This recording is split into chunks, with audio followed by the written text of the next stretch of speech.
Ever feel like the marketing world is changing faster than you can keep up? Like seriously, blink and suddenly there's a whole new app that everyone and their dog is obsessed with. Yeah, it can definitely feel kind of overwhelming. Like, how do you even stay ahead of the curve, right? Exactly. Yeah, But that's where understanding your marketing environment comes in, which is what you wanted to deep dive into today, right? exactly. And, luckily, you brought this super interesting article analyzing the marketing environment from Procure for Marketing. Oh, yeah, that's right. It breaks down this whole concept. So I think we should really unpack it together today. I'm so ready. Awesome. So, okay, imagine you're like a marketer at, say, Starbucks, right? Okay. What aspects of this whole environment thing would they like really be paying attention to? Well, Starbucks is a really interesting example, actually, Mhm. because they've really mastered navigating both their internal environment, what we call the micro environment, Mm. and then those broader forces at play, the macro environment. Okay, so two different levels we're talking about here. Yeah. Exactly. So let's think about those internal factors first then. What exactly falls under like this whole microenvironment umbrella? So it's all about the elements that a company can directly influence, right? Okay. So their own internal structure, the resources they have, and even their relationships with key players. For example, think about company culture. Okay. A company with a culture of innovation and risk-taking, Hmm. they're likely to be more agile when it comes to adapting to new marketing trends. So internal culture can actually shape external marketing strategies. For sure. Huh. That's fascinating. What about the role of customers in this microenvironment? I mean, ultimately it's all about them, isn't it? Oh, absolutely. Yeah. Deeply understanding your customer base is crucial. And I'm not just talking about demographics, right? It's about psychographics too. Like their values, their lifestyles, what makes them tick. Companies like Starbucks, they invest heavily in market research and data analytics to try to build a detailed profile of their ideal customer. It's so true. And it reminds me of how obsessed Starbucks seems to be with like their loyalty program and mobile app. It's like it's not just about grabbing a latte anymore. It's like they're gathering all this valuable data on our preferences and our habits. Is that Mhm. is that kind of creepy or is it just savvy marketing? Well, I mean, it's a bit of both, right? They are gathering a wealth of information, which, does raise some privacy concerns. But they're also using that data to personalize the customer experience, Mm. tailor marketing messages, and even develop new products based on real-time insights. Right, right. Okay, I see how that can give them like a real competitive edge. Speaking of competition, I mean, every business has to deal with that. How does understanding competitors fit into this whole microenvironment picture?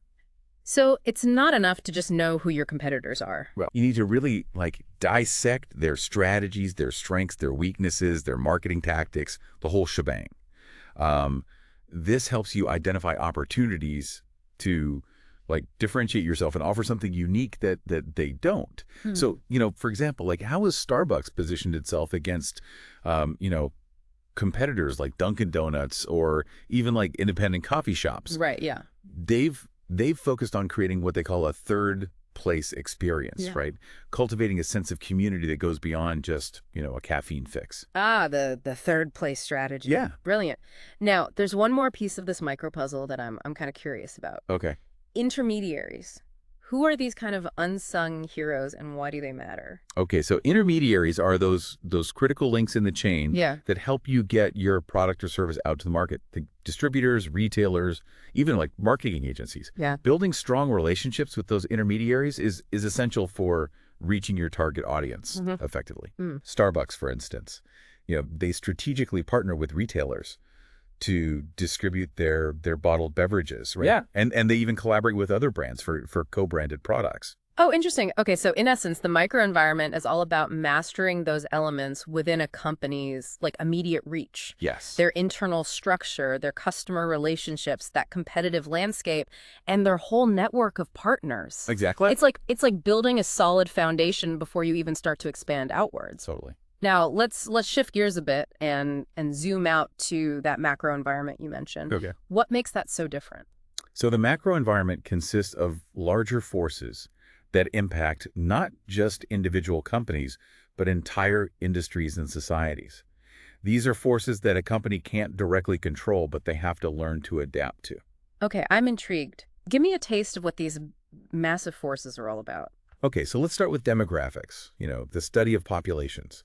Shifts in age, income levels, geographic distribution, even like family structures, they all have like profound implications for marketers. Hmm. So, for example, like the rising purchasing power of millennials and Gen Z, Right. that has driven this huge demand for sustainable and ethically sourced products, a trend that Starbucks is, cleverly capitalized on. Right. So it's not just about selling a product anymore. It's That, about aligning with the values and priorities of a changing demographic. yeah. Okay, that makes sense. What other major force do we need to like wrap our heads around here?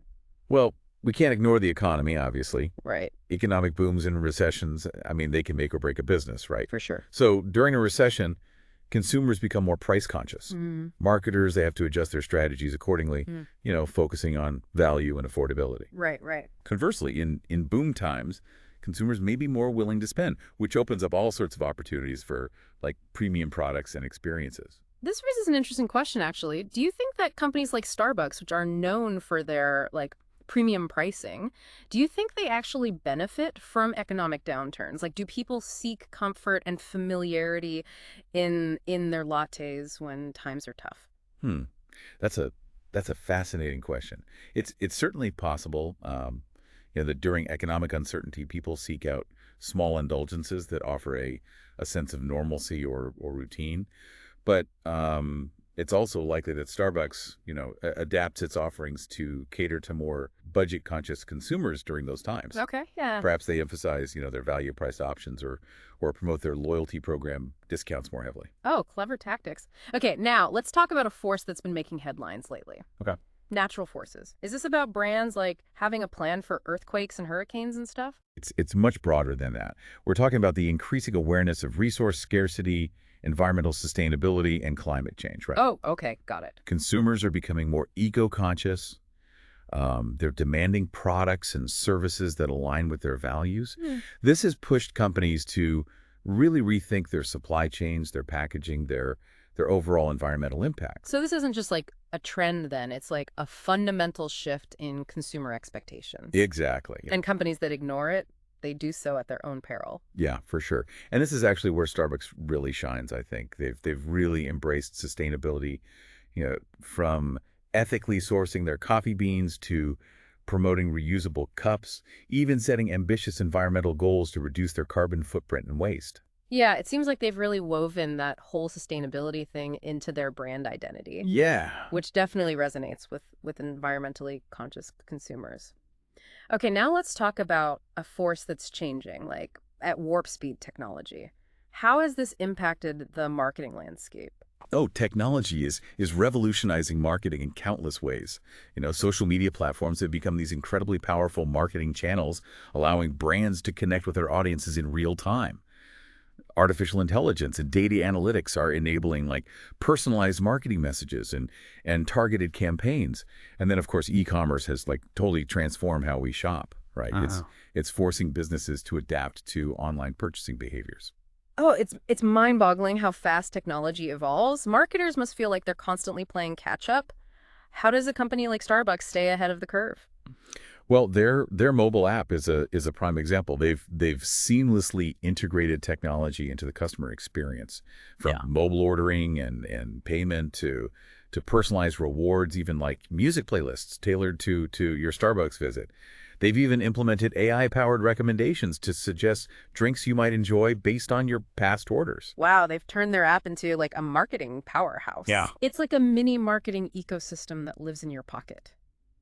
Okay, we've covered demographics, the economy, natural forces, and the relentless march of technology. Hmm. What other macro level forces are like shaping this marketing environment? We have two more, and they're both kind of intertwined. Yeah. Political and legal forces. These include, government regulations, trade policies, consumer protection laws, even political stability. Marketers need to be aware of these factors because they can significantly impact, business operations and marketing strategies. So ignoring these political and legal realities could lead to some serious headaches. Absolutely. For example, like changes in labeling regulations or food safety standards Mhm. could require companies to revamp their packaging and marketing materials, or shifts in international trade policies could, disrupt supply chains and impact pricing strategies. Right. It's a reminder that marketing doesn't exist in a vacuum. Right. It's constantly being influenced by the broader political and legal context. Now let's delve into that final force, cultural and social forces. Yeah. What makes this one so impactful? Okay, so cultural and social forces are all about understanding the values, beliefs, attitudes, and trends that shape consumer behavior. Mm-hmm. This includes everything from, evolving views on gender and diversity to the rise of social media influencers and the growing focus on health and wellness. Yeah, it's like trying to decode the zeitgeist, like the spirit of the times. And Yeah. marketers need to be like really attuned to these subtle shifts to create campaigns that resonate with their target audiences. Exactly. For example, like the growing awareness of mental health has prompted brands to, address these issues in their marketing, promoting self-care and mindfulness.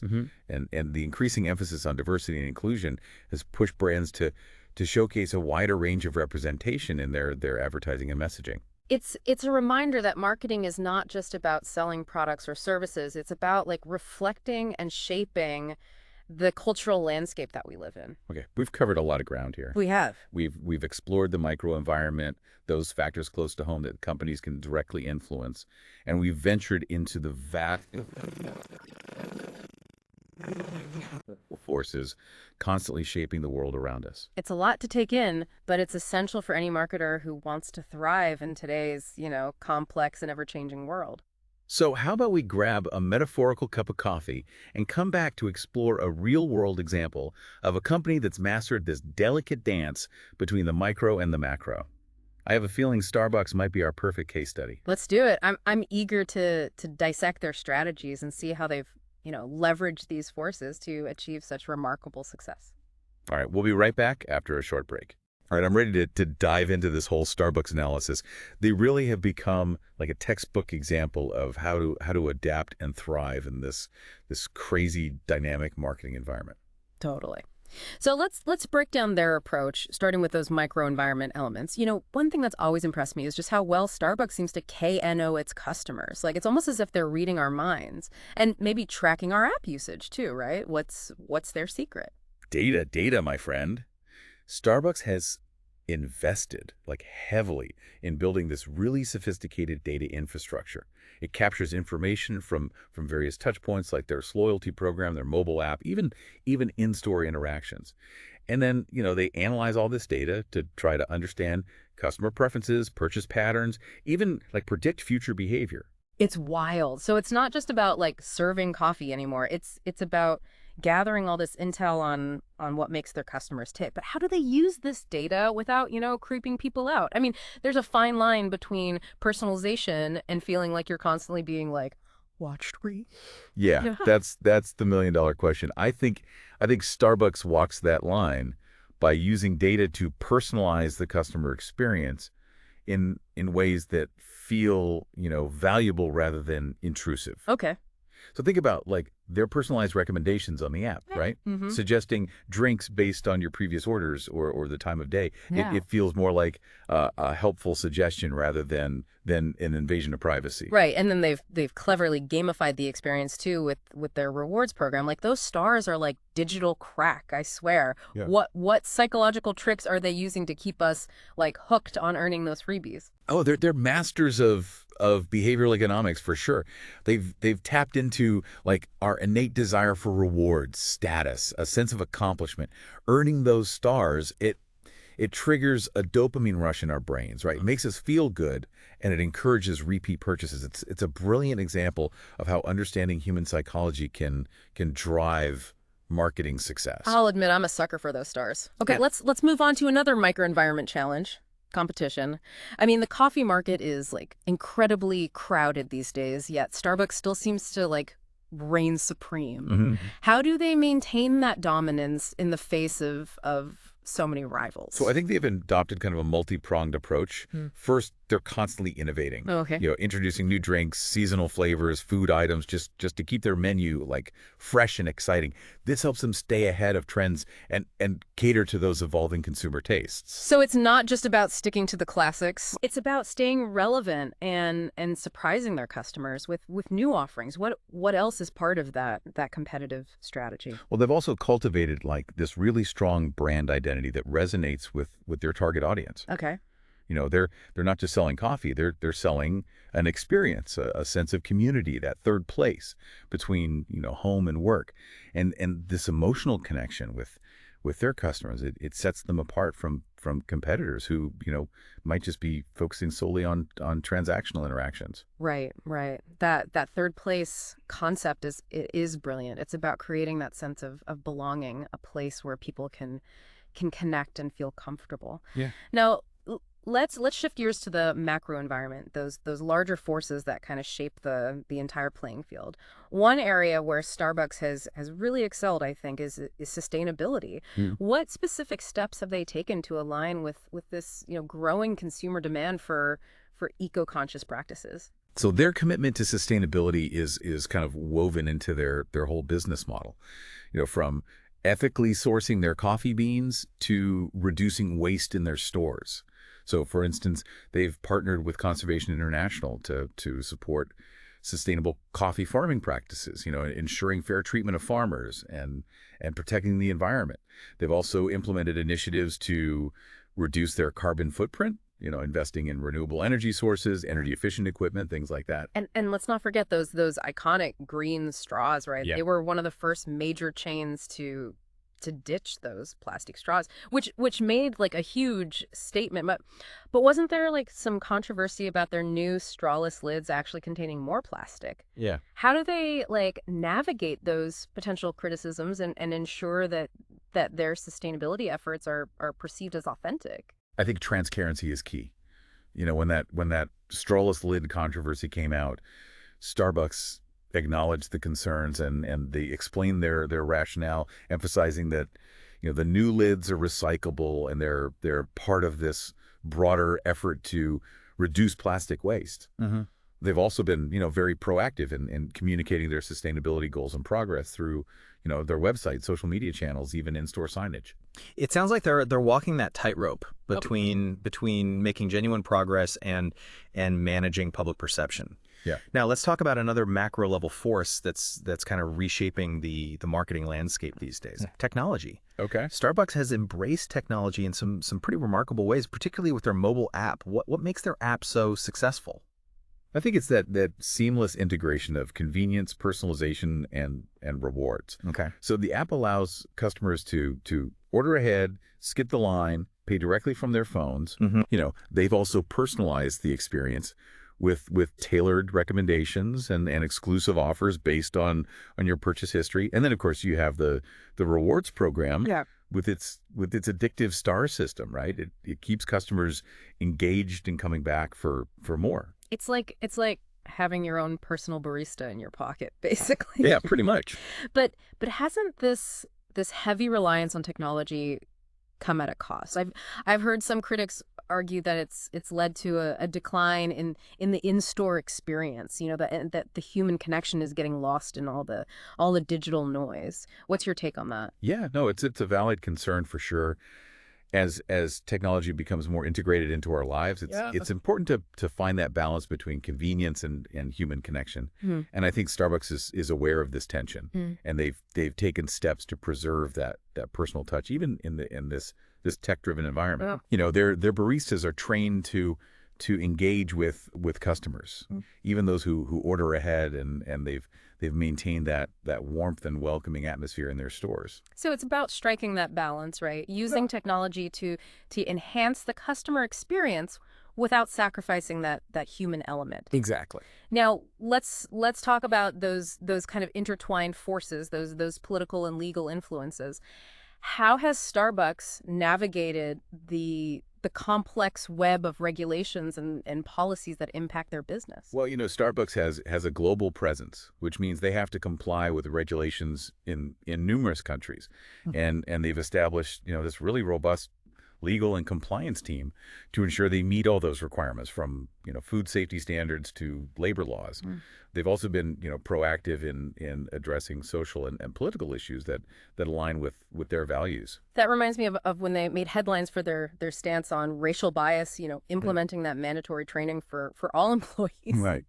It was a bold move, and it sparked a lot of conversation. Do you think companies have like a responsibility to take a stand on social and political issues, even if it risks alienating some customers? No, I think it's a delicate balancing act. Yeah. Companies are increasingly expected to take a stand on issues that matter to their stakeholders, particularly millennials and Gen Z who really value brands that align with their values. But it's also important to do so authentically and thoughtfully, ensuring that their actions are consistent with their core values and their business practices. Authenticity is key.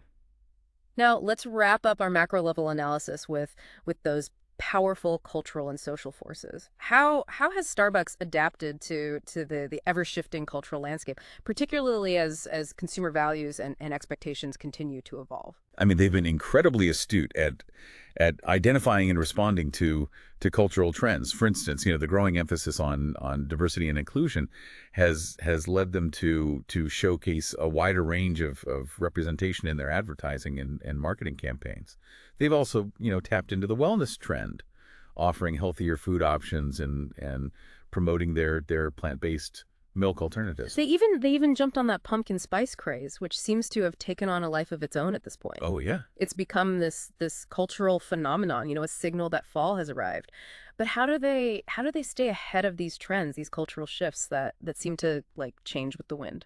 I think they have their finger on the pulse of popular culture. They closely monitor social media, they conduct market research, they even engage with influencers to try to understand what's resonating with their target audience.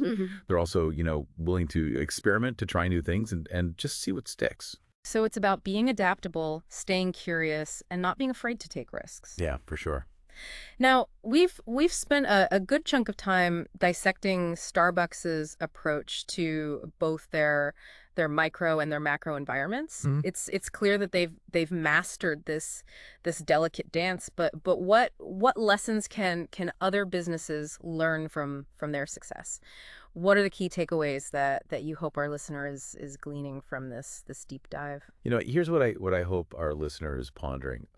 Understanding your marketing environment, both the internal and external forces at play, it's just crucial for success in today's dynamic business landscape. Whether you're a small startup or a global giant, you need to be adaptable, data driven, and attuned to those cultural shifts that are shaping consumer behavior. It's about seeing that bigger picture, connecting the dots, and anticipating that next wave of change. But let's get even more specific.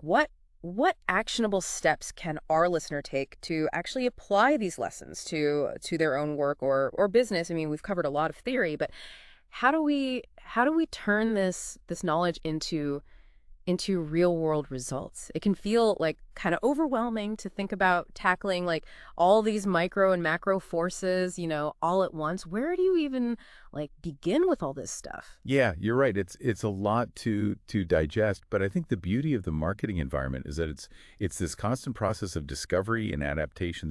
There's no one size fits all answer. Yeah. I really think the key is to start by asking the right questions. Okay, I like that. So it's not about finding like all the answers right away. It's about developing a curious mindset and learning how to ask those insightful questions. What would be like a good starting point for our listener then? Okay, well, let's break it down into two simple steps. First, zoom in, take a close look at your own work or a business you're interested in.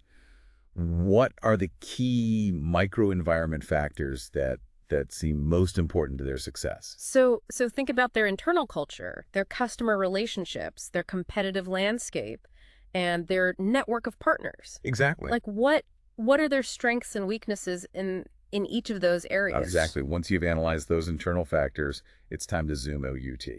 Okay. Consider those 6 macro environment forces we discussed earlier. Demographic shifts, economic trends, natural forces, technological advancements, political and legal influences, and cultural and social changes. Right. Which of these forces seem most impactful to this business right now? Are there any, emerging trends or disruptions on the horizon that could pose a challenge or create an opportunity? It's like conducting a SWOT analysis, but on a much grander scale. All right. Yeah. Yeah. You're assessing both like internal capabilities and those external pressures to identify potential like threats and opportunities. Precisely. Yeah. And this process, it shouldn't be a one-time exercise. Hmm. The marketing environment's constantly evolving, so it's crucial to revisit these questions regularly and adjust your strategies accordingly. It's like checking your compass and recalibrating your course as you navigate like uncharted waters. Yeah.